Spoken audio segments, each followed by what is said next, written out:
We were basically handed out to more than 800, 900 million people a very powerful tool without instructions.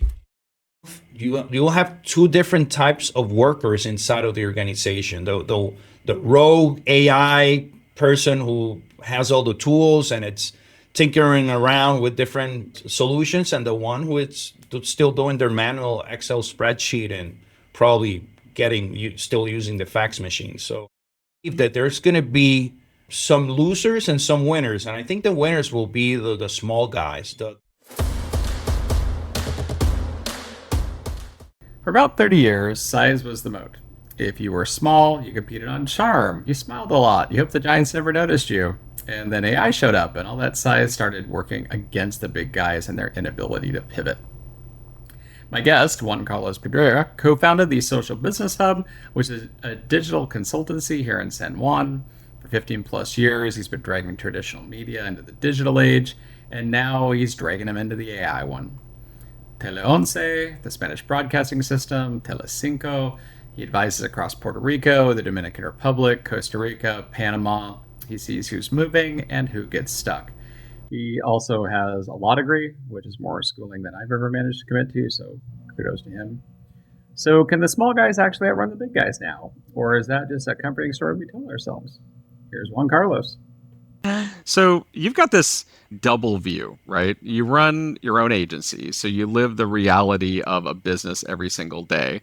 But then you've also lived inside those big traditional media companies and brought them into that digital first era. So why don't we just start there? So from both sides, what's actually happening with AI right now, and who's moving faster than you expected? Well, that's a great question, and I feel that technology it's moving way too fast, and there's a huge gap in the market in terms of adopting and understanding all this technology. It's kind of overwhelming the amount of upgrades and different tools, and people are still stuck. I mean, Puerto Rico, just to give you an idea, according to the latest digital study that was commissioned this past May, 90% of Puerto Ricans only use ChatGPT. And I mean, we know the whole story with Claude Code, Claude Cowork that has happened over the last couple of months, and that percentage it's pretty low. So I think there's a huge gap, and I wholly believe that there's going to be some losers and some winners, and I think the winners will be the small guys, the guys who understand end to end, the guys who are the generalists, the guys who know to see things from different perspectives and can leverage all this technology and do magic. I mean, I'm working on a project right now where we're basically four people at the team, counting three people inside of the organization, and the amount of speed that we have achieved doing things that in the past might have encompassed maybe 5 or 10 different people and programmers and all that. And I mean, in a matter of hours, or I mean, probably less, in amount of minutes, we can iterate different ideas, test it, see it, and then move forward. So I think it's changing for the better, but there are going to be people who have, as I mentioned, are going to be left out because they simply don't have the time, they don't have the curiosity, they don't have, I don't know, the skill sets to figure out how to what's good Claude for, what's good Gemini for, what's good ChatGPT, So Yeah, I've noticed. I thought it was just a Puerto Rico thing because I live here and it's most of who I talk to day to day in the AI world. When they refer to, oh, I'm going to ask chat, they literally mean ChatGPT. They're, to your point about the 90%, they're not going to Claude or Gemini or Grok, or they're definitely not running like an open source model, pulling up Mistral, anything like that. What I discovered is I travel a lot like you do. The world seems to be adopting that as their standard verb. Like, oh, I'm going to go ask chat, and they mean ChatGPT.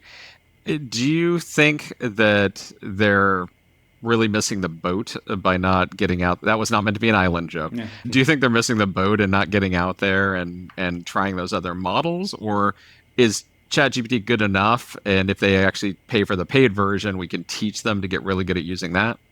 Yeah, I mean, I think the majority of the people are using it as a conversational chat to find out, hey, read my labs. How do you have any recommendations for restaurants when I'm going to be traveling? The other day I was with a local client, and I asked that question. He's the owner of the place. What do you use AI for? I mean, it helps me to redact better emails. That was about it. And the amount of manual work that company has, the kind of paperwork they manage, it's mind-boggling. I mean, it's a huge opening to help them out, certainly. So I feel, and this is not a small shop. I mean, the amount of small businesses here around the island, and I truly believe that it's going to be savvy kids or savvy young people, tech first, who are going to be doing amazing things. They're going to be the solopreneur that have like a 20-person law firm being managed by three.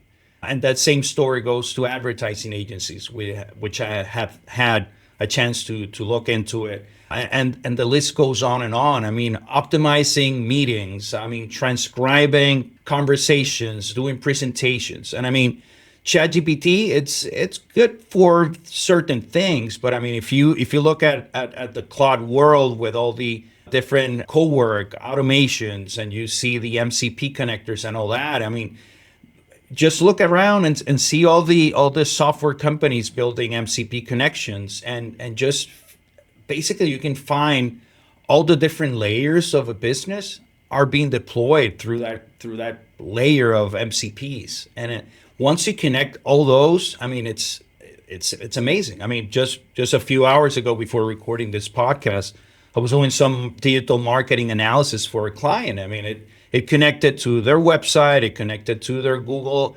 Analytics, Google AdWords, Meta Business Manager, the whole thing, and it crosses over different types of places where the data and the ads are, and it brings it all together. So, and I mean, and the speed in which you can do all that, it's to me, it's amazing. And bringing that example to my own practice, I've been able to probably carry more things with my same 7-day, 24-hour schedule. I mean, granted, I mean, I don't know if you feel the same way. Now that you can deploy agents, you're kind of like supervising all the time, and you wanna jump in. And I mean, I was reading a story this morning on the paper, and they're talking about the anxiety that a lot of people in Silicon Valley are feeling with supervising at all hours those agents and making sure it's working properly. So I don't know. We solved one thing, but then we have another problem brewing. And I think a burnout or mental burnout, because now, I mean, we have been taking off the menial work, the repetitive work, or maybe the work that you didn't need to use your brain a lot. And now you're thinking more and outputting more and brainstorming more. And it's gonna be interesting to see if there's gonna be some type of mental or cognitive overload happening soon. Yeah, it's interesting because my role, I mostly run companies, public speak, talk to people like you about AI. And a lot of what I used to have to do was automatable. I didn't want to admit it. Oh, I really need to write a thoughtful response to this, or I need to take these 45 steps and they all have to go through. All that is completely automated. I've got 14 agents running right now in Claude Code. So I'm able to spend time just talking or doing some thought leadership, or it'll prepare an entire presentation for me. And all I have to do is record it and drop it out on YouTube. And its starting bullet points are pretty good. And I can just kind of ad lib as I go. But to your point, I'm now managing those agents literally at least every 5 hours, and I do mean 24/7. Mm-hmm. So I have some that actually kick off at 3 o'clock and 4 o'clock in the morning, but it's now the last thing I do before I go to bed, and it's the first thing I do because you can control it through Claude Code through remote control on your phone. So I'm going, how are you doing? That wasn't quite right. You need to go modify this. This doesn't look really good. There is a point coming where the agents probably will manage themselves. But now what I've somehow ended up with is like a 24/7 workforce.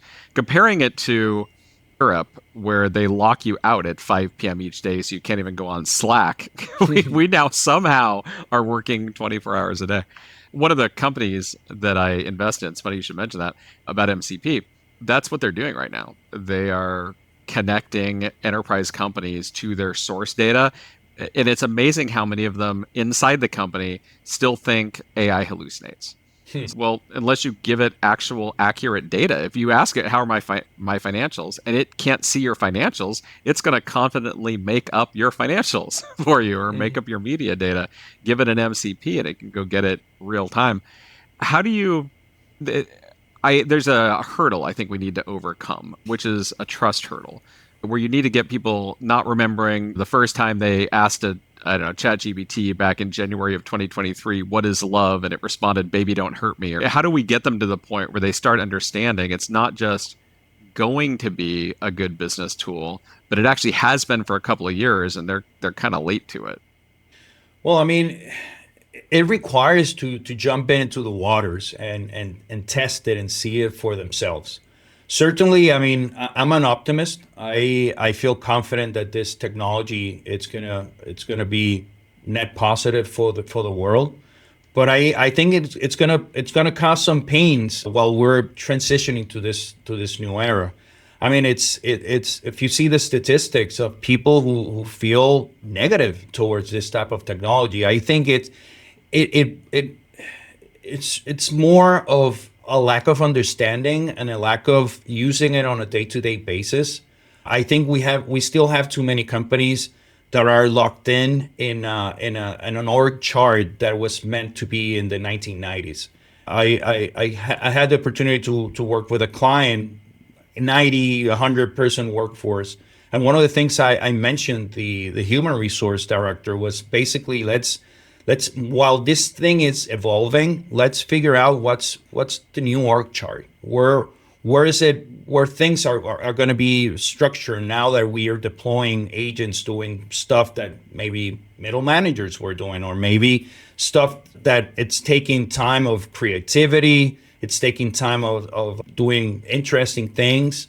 So, I mean, it's gonna be a rocky road. I mean, if the decision it's a sole entrepreneur who understands technology, he will go all in. But when you have people who are depending on their paycheck, who are risk adverse, who really they're retiring in maybe 10 years or 5 years, and they want to make sure their job is still there, they're gonna build a wall, and it's gonna be really hard. And then what do you do with the new employees who are leveraging this type of technology? You will have two different types of workers inside of the organization. The rogue AI person who has all the tools and it's tinkering around with different solutions, and the one who is still doing their manual Excel spreadsheet and probably still using the fax machine. So it's gonna be interesting, and I've seen it. It's people who are afraid, and this is similar to the PC revolution. I remember my dad used to own a family business, and I recall this is a story back early in the 80s, and my dad bought the IBM XT computer. I mean, if you know what I mean, it was the original green screen personal computer by IBM. And once he placed that to manage the accounting at the office, the lady managing the accounting was like, I lost my job. I'm super scared. And then a couple of years later, she was all in with that. So I'll guess we're seeing this, but at a super hyper speed. So what do you think is going to be more likely? A bunch of brand new companies spring up where 4 people do the work of 20? Or do you think it's existing 20-person companies that somehow make that shift and go from 20 people down to 4? So I saw the birth of the internet and the birth of digital marketing and digital marketing agencies, advertising agencies. The guys who knew how to program a website, the guys who understood Facebook before anyone else, and they created their agency. Obviously, most of those small shops sometimes got acquired by the big companies, But I think there's a huge market opportunity for small players to disrupt the market, to offer something different, to instead of being a law firm that charges by the hour, maybe an AI forward agency, law office that charges by maybe results or maybe a flat fee or maybe some other structure. I mean, there are many companies out there that need to update the way they price their services. So I think it's going to be smaller shops who are risk adverse. They want to try something new, and they're going to shake the boat. So there are about 45 things I want to follow up with what you just said, and I'm trying to figure out where to start. Let's go with this one. Yeah. I believe, like you, that these small companies can disrupt. Like they can come in, get a bunch of people brand new to the technology that aren't tied to the existing workforce. They're not tied to the existing processes, because all the processes that we use right now were built assuming humans would do them. So even if you automate it, now you're automating a human process. So I agree fundamentally that small companies can challenge those big companies. If you look at a single Fortune 500 company, they have more AI engineers than some of our clients have total employees. So is this really going to be a case of small business can beat big with AI? Or is it a case of big business might be a little slower to get there, but then they will adopt more AI and stomp the small companies? That's a good one. I guess it all depends. I mean, it's a matter of depending on the industry of what you're doing. I'm sure there are going to be industries in which it's pretty easy. I mean, it's really hard for me to see like a small pharmaceutical company. It's all on AI going against Eli Lilly or the big ones. Yeah, and obviously, obviously, you know, they're making a drug once a week, and so and the big ones are not stupid. They're going to move in a certain direction. But when you see, for example, what has been happening with Meta, in which they trained their AI systems, basically knowing that they were going to fire a bunch of engineers and a bunch of people, and now the people who remains inside of Meta are pretty down, and maybe we won't have a new Facebook in the future, but what do you do in this type of environment in which you're such a big company, you start reducing employees, and then the people who remain there are fearful. I don't know, maybe those that remain wants to try something new and venture out and being an entrepreneur and be in charge of basically moving their own way. So I think in the end, this whole AI revolution will certainly propel more entrepreneurs moving forward. Certainly. I think that'd be really interesting if we all were able to do more things for ourselves. Because we all have an idea, but it's really hard to take that idea and execute it, like on your own company. Does AI end up giving us a whole lot more companies? So rather than putting people out of a job, do you think it gives us the freedom for, if you've got a good idea, to go now do something and start a company with that? Whereas before, getting something up and running, like case in point with you, those massive media companies, it was difficult to compete with them, to even get noticed. Mm-hmm. And it's also famously hard to kind of make them move because they're slow, they're legacy companies. So I think you're right, but I think those small companies are going to just pop up all over the place. Talking about media, look, for example, distribution, it's free right now. So you don't need any legacy transmitters or anything beyond even your smartphone. So that's the type of thing we're gonna see with AI. I mean, you literally have in the palm of your hand or with a laptop, you have the power that 50 years ago might required server rooms, bunch of equipment, hardware, and all that, and it's there. But I mean, it all boils down to how creative that person is, how curious that person is. I think the curious, the better. I mean, your imagination, it's a limit. Now, before before this whole technology, you needed money. Now you simply need an idea and some tools and some little knowledge. And even if you don't know about it, you just ask an agent and it'll go out and find out for you how to do it. So yeah, I like that idea of a lot of small companies popping up. And I think also we're gonna see more entrepreneurs doing fractional work for different companies. I don't foresee a future of 30 years, 9 to 5, very long, because if you gather more experience throughout the years, more knowledge, more vertical or horizontal knowledge across different fields, you become unique. You become even better at finding out different solutions to different problems for a variety of clients. So that's I don't know, the more years you have of experience, the better. And I'm super pumped of this new era of the kind of things. I mean, I can't wait to see how 5 years or 10 years will look like. Speaking as somebody who has a lot of gray in his beard, I'm happy to hear you say experience is Yeah. going to be valuable. I do believe that, to your point about curiosity, if you combine that experience with the critical thinking, curiosity, being able to ask better questions, to know when you're getting smart results back, to be able to direct those things. I think if you fractionally drop into various companies and it's like the guru on the mountain, descend for a bit and kind of help that company out and then go back on the mountain, I think those companies are going to start moving fast. I think we're going to see a massive upheaval in the Fortune 500. Mm-hmm. I would be shocked if 200 of those 500 companies are still on there in 10 years. I think 300 new companies are either, maybe they're sitting down the mid-sized level and they're going to suddenly grow, or those big companies are going to fumble. Which I guess leads to a question.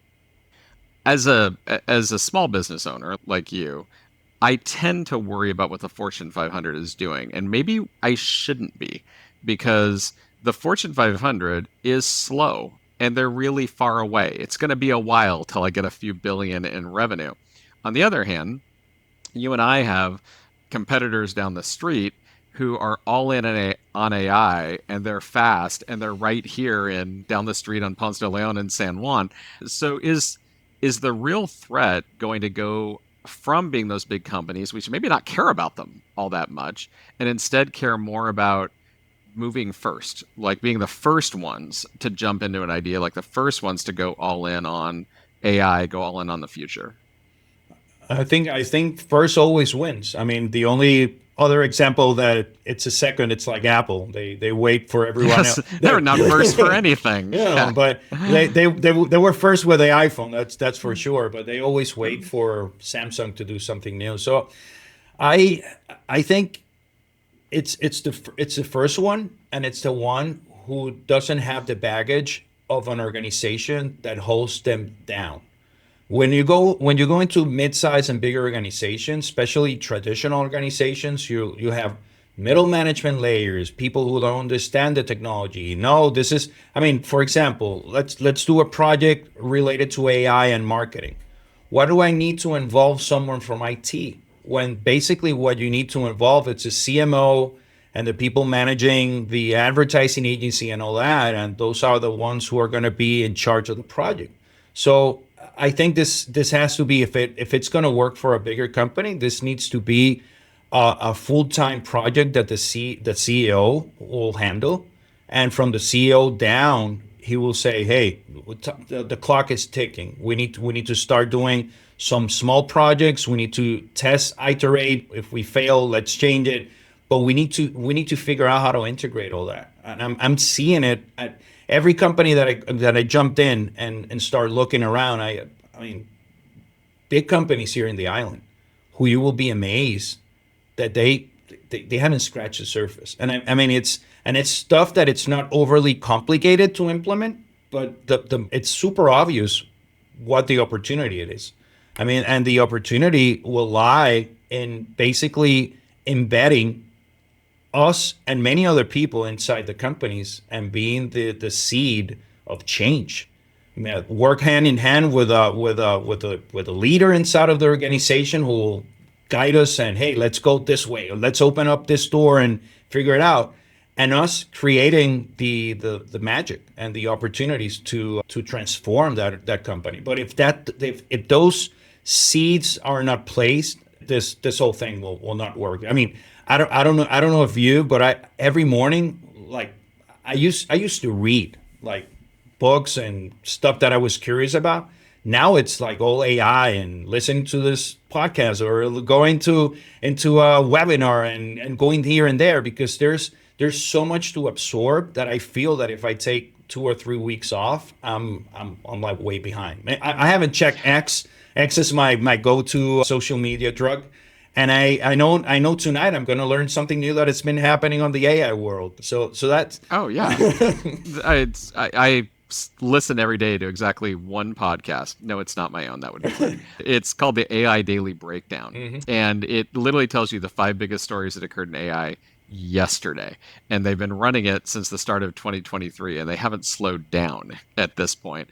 And yeah, I feel like it's a race, and every time you think, wow, I'm doing really, really well, you look around and you're not at the front of the pack, you're at the middle of the pack. But then there's a big gap, if I may continue this metaphor. There's a big group of people and we're all trying to run like at the front of all this, and then there's this massive, like, you can't even see the second group because it's so far back there, but like somewhere way, way back there is another big group that's just discovering all this for the first time. It's interesting, within big companies, what I've noticed right now is the CFO or the CEO or the COO, they're generating the need, right? They know there are problems that they want to solve. They know there are things that they want to improve. And that's great. They should be generating the need for this. But then they're assigning it to like the IT department, like the CIO, who really is invested in security and stability and scalability and kind of is better with the status quo. And they're assuming that IT department is staying cutting edge on AI, that they are out there understanding how it can change business processes. That's not their job. So what I like about what you're saying is keep it there at the CEO level. Let the CEO architect all those changes. I get from an earlier point that there are lots of people in the company and in every department that are worried it's going to take their job. The CEO probably isn't worried it's going to take the CEO's job, but they must be afraid of something. Like you talk to business owners on TV and radio all the time. Is there something that they're afraid of right now? I think they're afraid of not understanding what this whole thing it's all about. They're afraid that they ask me all the time, where do I learn from this? I told them, hey, Claude Anthropic has a couple of courses you can take. I mean, there are resources on the net, but I feel that area of re-education, training, it's lacking. I mean, you have to figure out maybe LinkedIn Learning or maybe a Coursera, but there's no guidance, no direction. I mean, we were basically handed out to more than 800, 900 million people a very powerful tool without instructions. And we have been, I mean, I'm sure that if we look back at our first prompts on AI are totally different to the prompts we're doing now. Now I'm speaking I'm not even typing on my computer. And when I do that, people look at me like, well, are you local? Are you crazy here? Yes. But I mean, it's amazing the unlock of voice to speak and to ramble and the speed, the stream of consciousness as you're talking to it. It's beautiful. And the way it contextually understands all that. So that's it. I think they don't know where to start. And I spoke this morning with a person who owns a construction and engineering firm, and he was like, I'm going to give you a list. Just let me know where to start. He's dabbling into Claude, and he's doing his uploading his documents and doing the invoices and all that. But he knows and he understands that he's a small shop. But if he really deploys this correctly, he could triple X his performance, his rentability, and be instead of being at the office working with QuickBooks and settling the invoices, he could be reaching out new clients and closing more deals. So I think that the big unlock of this technology, it's going to make us more human, and we're going to have more time to be more creative and be more connected with people. So that's why I'm not a big fan of automating customer service with AI chatbots. It's kind of awkward. Every time we have tried it, it's like, give me an agent. I want to talk with an agent. I mean, it might help initially to some simple queries, but I mean, at the end, it's the personal, it's the relationship of person to person that brings the magic. I'm right there with you. I was talking to a certain airline the other day, and it wanted me to press 1 for this, 2 for this. Please describe what you want. And finally, I just started yelling at it, agent, like operator. I do it all and the eventually time. and it connected me to one. And it was an AI agent. Okay. And I knew it immediately. And I was like, okay, I need to be really specific. Transfer me to a human agent. It's like, I was tempted to do what that person did at the Taco Bell drive-thru when they couldn't get a human and order 64,000 waters just to see if a human would hop on at any point. Yep. I do also talk sometimes to business leaders that are worried AI is going to just disrupt their whole industry. And so I feel the same way. They really want to learn, like they want to advance. They don't know where to start. They maybe have dabbled and they want to push ahead. They need good, smart people to lead them, and they want to make sure that they're not going to be out of business, that something isn't going to come in and disrupt them. So somewhere out there is a business owner, maybe 350,000 business owners, and they're listening, they're nodding along, but they haven't done anything. So they've got this week, and they say, Juan Carlos, tell us something that you have done, like a real use case you've done that I could do right now. Like, what would that be? Well, real example, a lot of people, most of their jobs, it's to manage big Excel spreadsheets. And this client, it's focused on marketing. It's focused on performance, specifically how much I invest and how much I sell of a specific product. And that person primary job, it's basically filling numbers, pulling out data from Facebook, pulling out data from Google, pulling out data from their CRM, and manually typing in, doing some macros, doing some formulas on their Excel spreadsheet. And the project, it's mind-boggling how people spend their time punching in those numbers when there's tools out there. So basically, I jumped in. We created a series of questions. What exactly do you want to present the upper management? What are the KPIs?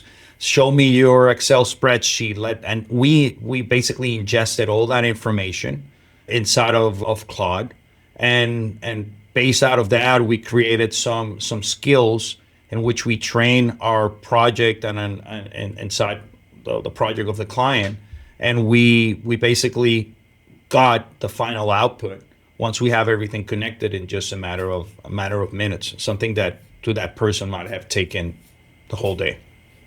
That's awesome. I myself am a Claude junkie. I challenge myself at least once a week to try and ask it some question and try and have it take some activity, do something agentic, and see if it can manage to not do it. And it keeps exceeding my expectations every time. But I like what you're talking about is start there and then build on it, which leads me to your Caribbean AI Summit talk.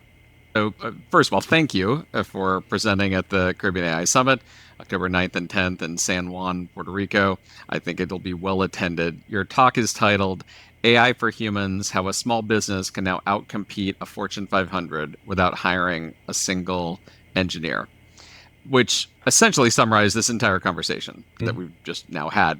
But in the pitch for it, you said, I'm going to help answer what the question is every owner must ask and answer before 2027.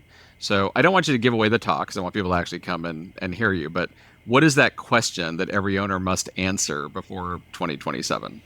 Can technology solve that specific job, task, requirement within the company? And I think we sometimes want to construct something huge immediately. And there's so many quick wins inside companies that once you start seeing the fire, once you start seeing results, just like the example I mentioned, I mean, it's It's extremely simple in a sense, getting data from different sources, consolidating and getting the report. But we that live and breathe technology all day, we sometimes take for granted that people actually know how to do it. And there's still people out there that they don't know how to set up their alarm clock, or they don't know how to program their Roku, or download an app, or update their Apple Watch. I mean, the examples are everywhere. So we as technologists need to teach and show. I mean, this is going to be more show and tell, and instead of dropping in a lot of statistics and talking things that people in multinational companies are doing, it's trying to boil it down. I mentioned QuickBooks. I mean, the majority of small businesses use QuickBooks some way or another. The majority of business need to do marketing. So, hey, here are the tools to automate marketing, to content creation with AI.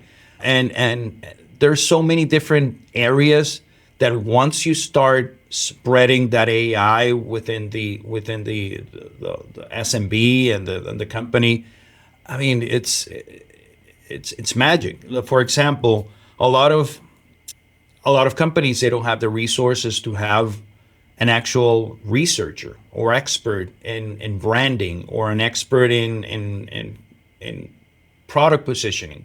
Now we have that availability there. I mean, if you ingest, just to take an example, if you ingest the last 3 years of your sales data, maybe you're an e-commerce company, maybe you have a Shopify, and then you ingest all that data, you can benchmark your company against the other companies out there, see if you're overperforming, underperforming, find areas of opportunity. To me, that's magical.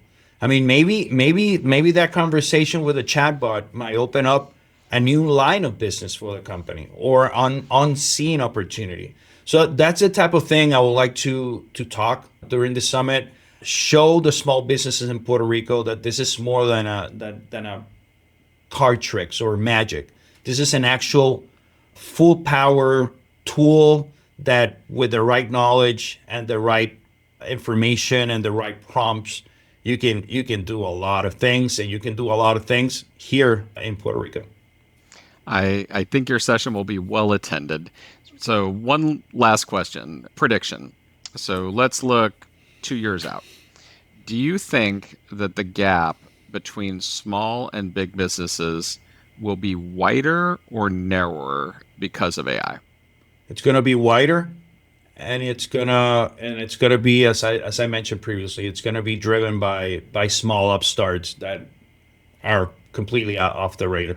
I mean, I'm just curious to see how many companies are being built right now that are AI 100%, and will disrupt many industries and many companies out there in the future. I think we are not far away from the first one-person, $1 billion valuation company.